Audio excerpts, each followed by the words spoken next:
Straighten that leg and pull on that hand. What I'm feeling today more than anything is, a couple of my other mentors that brought me over here, who's in the Hall of Fame.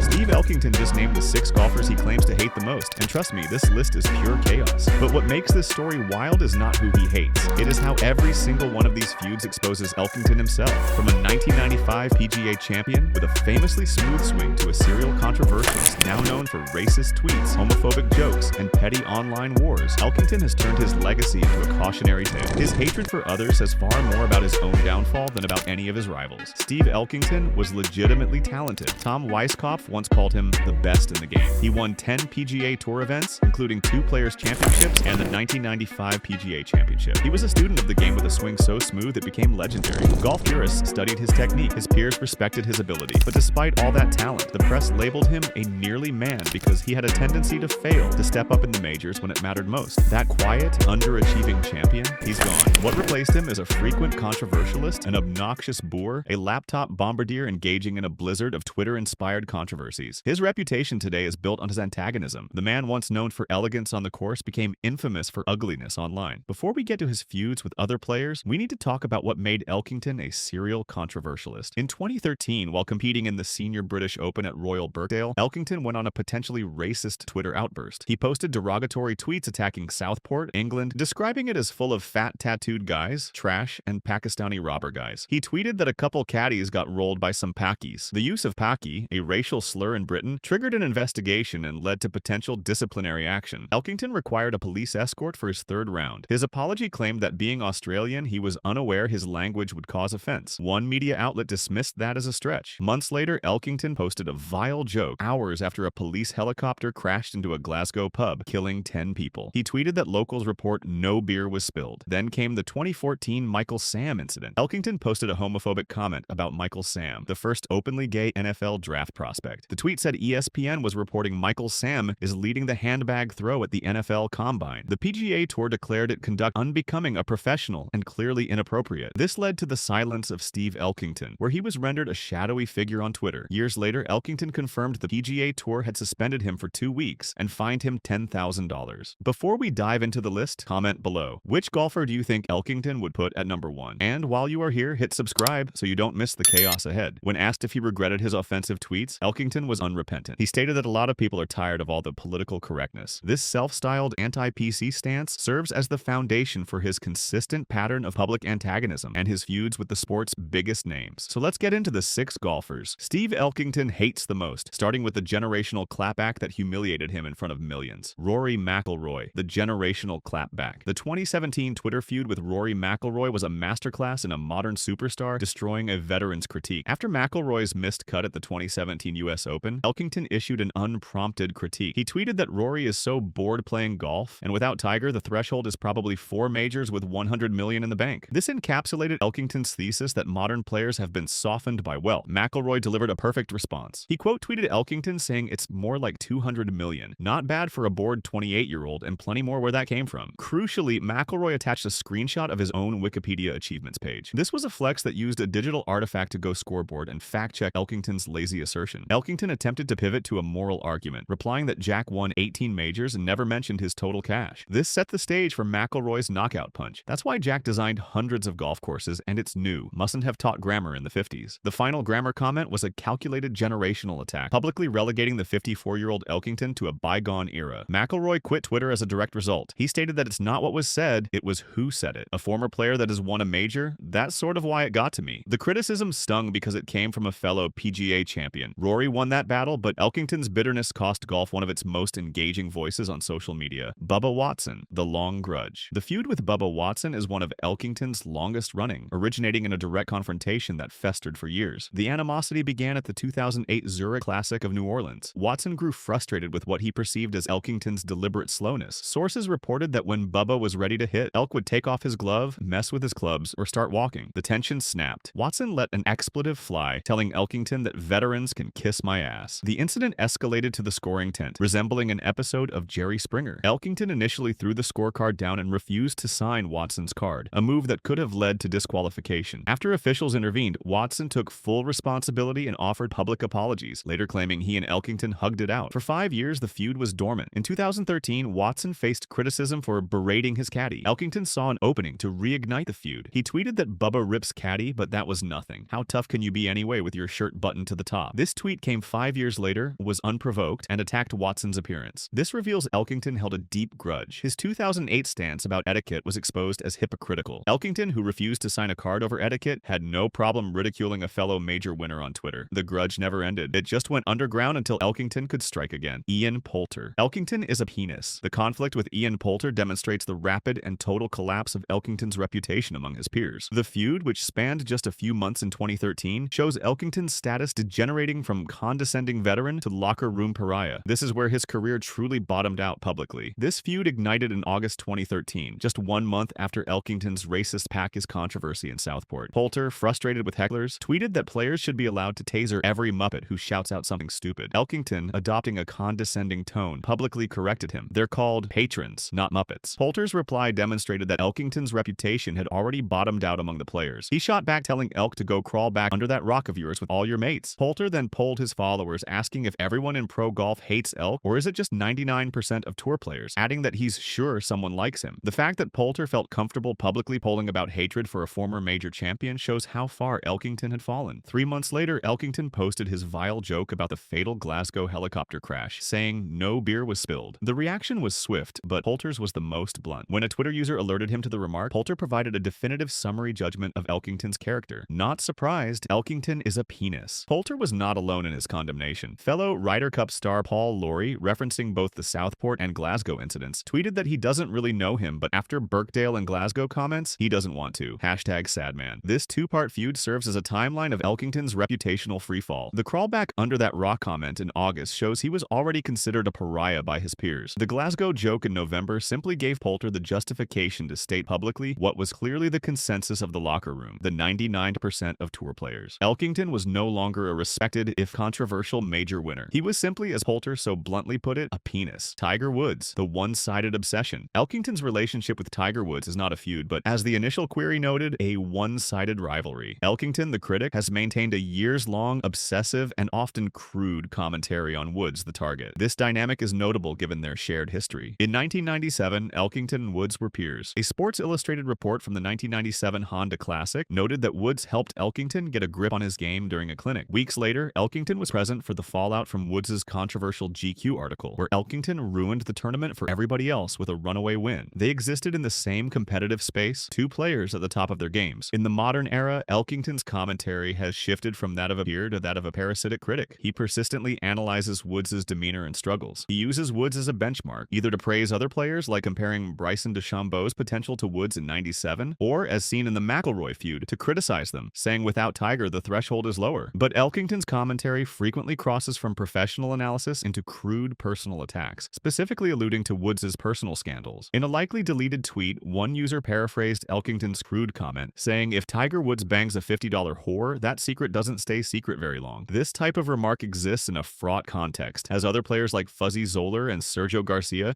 have been rightly condemned for racially insensitive fried chicken comments directed at Woods, highlighting the toxic nature of Elkington's one-sided obsession. This obsession can be analyzed in two ways. First, it is a clear bid for relevance. As one golf writer noted, Elkington is seen by many as irrelevant elk. By constantly invoking and attacking Woods, the biggest name in the sport, Elkington is drafting, ensuring his own brand and commentary get clicks. Second, the criticism is rooted in professional envy. Elkington was the 1990s nearly man with the beautiful swing who failed to step up. Woods was the 1990s and 2000s, building a legacy on stepping up. Elkington's one-sided rivalry is a manifestation of the nearly man publicly and crudely, tearing down the man who achieved the legacy Elkington's swing promised, but his career never delivered. Every comment about Tiger is really a comment about Steve's own shortcomings. Phil Mickelson, the hypocrisy of conduct unbecoming. Elkington's criticism of his direct contemporary, Phil Mickelson, is perhaps the most revealing case study, as it exposes the stunning hypocrisy at the heart of his defender of the game persona. The primary clash occurred during the 2018 US Open at Shinnecock Hills. In a moment of frustration, Mickelson deliberately hit his golf ball while it was still moving on the 13th green, a clear rules violation. It was one of the most shocking moments in major championship history. Elkington immediately appointed himself the arbiter of tour etiquette and unleashed a social media tirade. He tweeted that it's absolutely 100% conduct unbecoming, and that Phil is trying to embarrass the USGA, so DQ his ass. He added that he's not sure what's more stunning, Phil running slowing down a putt and hitting it while it's moving, or giving the thumbs up and grinning on the next hole. What was that? This attack is a breathtaking example of pot kettle hypocrisy. Elkington demanded Mickelson's disqualification for conduct unbecoming, the exact same charge the PGA Tour leveled against Elkington himself for his homophobic Michael Sam tweet. Elkington, a man who was suspended and fined by the tour for his own conduct unbecoming, was now publicly calling for a peer's disqualification on the very same grounds. The lack of self-awareness is staggering. Furthermore, his accusation that Mickelson was trying to embarrass the USGA is equally hypocritical. Elkington's 2013 Packus tweet and subsequent need for a police escort was a profound embarrassment to the European Tour, the R&A, and the Senior British Open. By attacking Mickelson, Elkington was not just criticizing a rules breach. He was making a transparent attempt to perform loyalty to the golf establishment that he himself had so often alienated, presumably in an effort to reposition himself as a defender of the game. The irony is suffocating. The man suspended for conduct unbecoming is now demanding others be punished for the same offense. Colin Montgomery, the Custard Castle origin story. The sixth and final player is Colin Montgomery, and this feud serves as the origin story for Elkington's entire negative angle persona. It is the Rosetta Stone for understanding his primary mode of attack, personal ridicule. The feud's origin is Elkington's greatest professional triumph, the 1995 PGA Championship at Riviera. Elkington won his sole major in a playoff against Montgomery. This victory is the cornerstone of his professional identity, and according to one report, Elkington has disliked him ever since. Elkington's dislike is perfectly encapsulated in his favorite story, which he has told publicly to outlets like Golf Digest. The story took place at the 1995 World Match Play, just months after the PGA Championship. Elkington sets the scene by painting himself and his wife as humble outsiders, eating a small sandwich off in the corner. He then describes Montgomery, his great rival, at a fabulous buffet surrounded by maybe 25 people, royalty and all. On display at the buffet was a huge custard castle, a replica of the one we're eating in. Elkington recounts that Montgomery got up and wiped out the whole west side of the clubhouse, an entire custard wing, and he'll be damned if Montgomery doesn't sit down and eat the whole thing himself. Elkington then delivers his punchline, turning to his wife and saying, "There ain't a man alive who can eat that much custard and beat me." Elkington went on to win the match. This anecdote is a masterclass in character assassination via ridicule. It's not a professional critique. It's a story designed to frame Montgomery as a gluttonous, oafish caricature. It serves to elevate Elkington's own status by diminishing the character of his rival. This story, born in 1995, provides the exact blueprint for all his future attacks, attacking Bubba's shirt, McIlroy's grammar, or Tiger's personal life. Elkington's primary mode of attack has always been personal ridicule. It started with Montgomery and the custard. An analysis of Steve Elkington's 6 feuds reveals a consistent, self-defeating pattern. The targets are not random. They are the titans of his generation and the next. Montgomery, Woods, Mickelson, Poulter, Watson, and McIlroy. All are multiple major winners, Ryder Cup legends, or polarizing fan favorites. In every instance, Elkington, the one major nearly man, is punching up, attempting to dunk on players whose legacies have eclipsed his own. His stated motivation is that of a cultural warrior, the brash truth-teller fighting back against political correctness. The evidence suggests a simpler motivation, a bid for relevance, seen by many as irrelevant elk. His blizzard of controversies is the product itself. He manufactures sound and fury to generate engagement, attaching his name to the biggest stars in the sport. Ultimately, Elkington's career is a cautionary tale. He possessed a swing revered by students of the game, but he has authored a legacy defined by racism, homophobia, and crass insensitivity. He was rendered a shadowy figure not by PC culture, but by his own hand, culminating in a suspension from the PGA Tour. The 1995 PGA Championship trophy sits on his mantle, but the legacy he authored online is one of public self-destruction. From PGA Champion to Twitter troll, Steve Elkington's biggest opponent was never Rory, Phil, or Tiger. It was himself. If you made it this far, tell us in the comments which feud you think ended his reputation for good, and don't forget to subscribe for more out-of-bounds stories.